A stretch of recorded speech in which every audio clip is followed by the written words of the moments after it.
अस्सलामु अलैकुम बिस्मिल्लाहिर्रहमानिर्रहीम नहमदु नसल्ली अला रसूलिल करीम। सूरह नूर के 6 मरकज़ी मौज़ूआत में से हमारा चौथा मरकज़ी मौज़ू मोमिनीन है।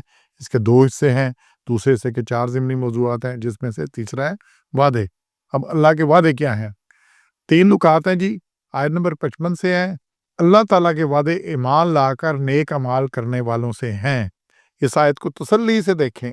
शुरू ही इधर से हो रही, वादल्लाहुल्लज़ीना आमनू, अल्लाह ने वादा किया है जो ईमान लाए, वामिलुस्सालिहात, फिर नेक अमाल किए, तो अल्लाह क्या करेगा? उन्हें ज़रूर ज़मीन में खिलाफत देगा, जैसे पहलों को दी थी। और अलबत्ता उनके लिए दीन ज़रूरत इस्तेकाम देगा, फिर दीन के लिए इस्तेकाम देगा, कुव्वत देगा उनको, और उसने उनके लिए जो पसंद किया है वो देगा उनको, और खौफ के बाद ज़रूर अमल में बदल देगा खौफ को।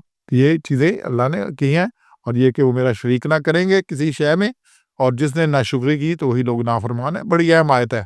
कि आज जो दुनिया के हालात हैं, 55 मुल्क है मुसलमान, वसाइल पूरी तरह है, आबादी के लिहाज से बहुत बड़ा है, ईसाइयों से भी बढ़ गई है तादाद, से वसाइल में भी मालो माल है, न सोने की कमी, न तेल की कमी, न किसी चीज़ की कमी नहीं है, और फिर जलील रसवा ख्वारी खराबी हर चीज़ में मसला है। क्या है? यही है कि उन्होंने इन चीज़ों में क्या है, नेक अमाल, ईमान के बाद नेक अमाल की कमी है।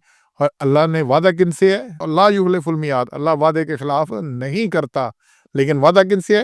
अल्लाह खिलाफत किन देगा? कुव्वत इस्तेकाम किन देगा? खौफ को अमन में बदल देगा। ये वादे किन के साथ हैं? जो इबादत करते हैं एक अल्लाह की, फ़कत एक अल्लाह की, और किसी तरह का शिरक नहीं करते। और फिर तीसरा नुकता बड़ा है, शिरक नाशुक्री नाफरमानी है। तो इसका मतलब क्या है? ये आयत के मुताबिक कि यहाँ शिरक इतना बढ़ चुका है, खराबी इतनी बढ़ चुकी है कि अल्लाह ताला का ये वादा अल्लाह ने ख़त्म कर दिया है। अल्लाह ने हुमुल फासिकून, अल्लाह ने फासिक के दर्जे में उन्हें कर दिया है। फासिक कहता है, कहते हैं दायरा शरीयत से निकल जाने को, नाफरमानी को, बड़े गुनाहगार को।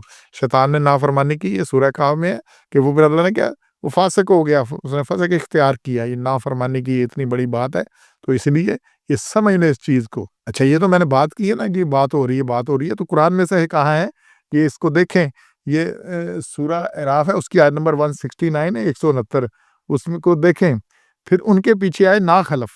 ये आज जो नाखलफ हैं, हमारे जो पहले थे ना सलफ, वो मतलब कुछ करने वाले थे, ना? तो जो नाखलफ है, जो वारिस बने किताब के, और फिर क्या करते हैं? लेते हैं दुनिया की जिंदगानी के इसबाब को, दुनिया के थोड़े से फायदे के लिए बिक जाते हैं, हाँ, और उसी को गिरते हैं, और फिर कहते हैं मुझे माफ़ हो जाएगा। ये देखें, तो सबसे पहला जो सबसे अंग्रेज़ों के कब्जे हुए, फ्रांसीसियों के हुए, पूरी दुनिया, मुस्लिम दुनिया में तुर्कों के था, पूरी तुर्क खिलाफत थी, और सारा कुछ था, एक खिलाफत थी जिसके नीचे 55 मुल्क चाह रहे थे। तो फिर ये सारे टुकड़े कैसे हुए? एक ही बात थी, गद्दारी। क्या है? गद्दारी। शरीफ मक्का को उन्होंने कहा, ये लारस और अरबिया ने तुम्हें इसका बना देते हैं, उसने तुर्कों से गद्दारी की। इधर क्या हुआ? हर जगह गद्दारी। टीपू सुल्तान कैसे मार खाई? गद्दारी। बाकियों के साथ क्या हुआ? जिसका मर्जी देख ले, हर जगह क्या है? गद्दारी, गद्दारी, गद्दारी, गद्दारी। तो ये गद्दारी की वजह से, और गद्दारी किस लिए? मुझे क्या मिलेगा? सिराजुद्दौला के साथ क्या हुआ? मीर जाफर ने क्या किया? गद्दारी। ये कश्मीर जो अभी नहीं है, पाकिस्तान के साथ आज़ाद नहीं हुआ, क्या है? शेख अब्दुल्ला को उन्होंने, नेहरू ने दिखाया कि तुम्हें हुकूमत दे देंगे, और ये कुछ हो जाएगा। गद्दारी। कौन से गद्दारी? ज़ाती मफाद के लिए। और बड़ी लंबी लिस्ट है, आपको मुझसे ज़्यादा पता है। तो फिर उन्होंने क्या किया? दुनिया खरीद ली, और साथ ही ये कहा अल्लाह माफ़ कर देगा। अल्लाह तो माफ़ करने वाला है, ये दुनिया नहीं बाद में हमें मिलनी। तो दुनिया के इख्तियार के लिए, इक़्तिदार के लिए, 4 टकों के लिए उन्होंने बेच दिया उम्मत का मफाद सारा कुछ, और अब सारी दुनिया में ज़लील व रसवा हो रहे हैं। ये आयत को देखें तसल्ली से। फिर बात यहीं पे नहीं रुक जाती। ये सूरह मरियम 19 नंबर, उसकी आयत नंबर 59 है, 59 से देखें।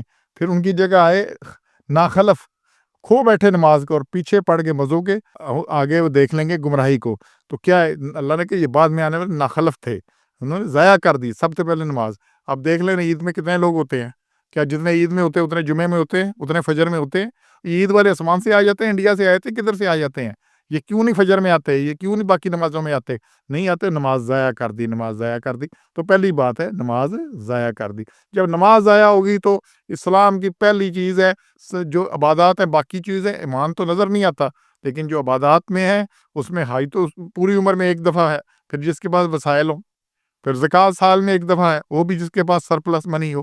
روزے جو ہے وہ بھی سال میں ایک دفعہ ہے، وہ بھی چھپے ہوئے کس کو نظر نہیں آتا۔ دن میں 5 دفعہ نماز ہی ہے، ہر 2 گھنٹے 4 گھنٹے بتاؤ بھی آؤ بھی مسجد میں آؤ، نظر آؤ، سارے اکٹھے ہو، سب کچھ ہو۔ یہ سارا کچھ کیا ہے؟ جب نماز ضائع ہوگی تو ہر چیز ضائع ہوگی، اس کا اسلام ضائع ہو گیا۔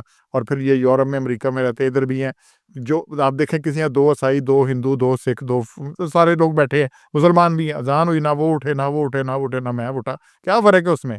انجام میں بھی کوئی فرق نہیں۔ اور پھر اللہ نے بڑی ذہن بات کی ہے، وَاتَّبَعُوا شہوات، مزوں کے پیچھے پڑ گئے، موجیں ہی موجیں، کہ یہ کرنا ہے جی، یہ کرنا ہے، یہ کرنا ہے، یہ مذہب میں یہ لے لوں، وہ لے لوں، ابھی میری ضرورتیں، ابھی میرے مسائل، ابھی میرے یہ مسئلہ تھا۔ اور پھر کیا گمراہ ہو گئے۔ تو جب ہوں گے تو پھر اللہ نے غیر مغضوب والضالین، جو مغضوب تھے ان سے ذلیل قرار ہے، ان سے جسے اللہ نے سب سے ذلیل کہا کہ انہوں نے یہ خوار ہوں گے، ذلیل ہوں گے، اللہ نے قرآن میں ان کے لیے کہا ہے، ان سے ذلیل قرار ہے۔ چھوٹا سا اسرائیل صاحب کو آگے لگایا ہوا ہے۔ وجہ کیا ہے؟ یہ دیکھ لیں اس آیت کو، اگر کسی کو شک ہے اس آیت میں، میرے سے رابطہ کرے، میری اصلاح کرے۔ سبحان ربک رب العزت عما یصفون وسلام علی المرسلین والحمد للہ رب العالمین۔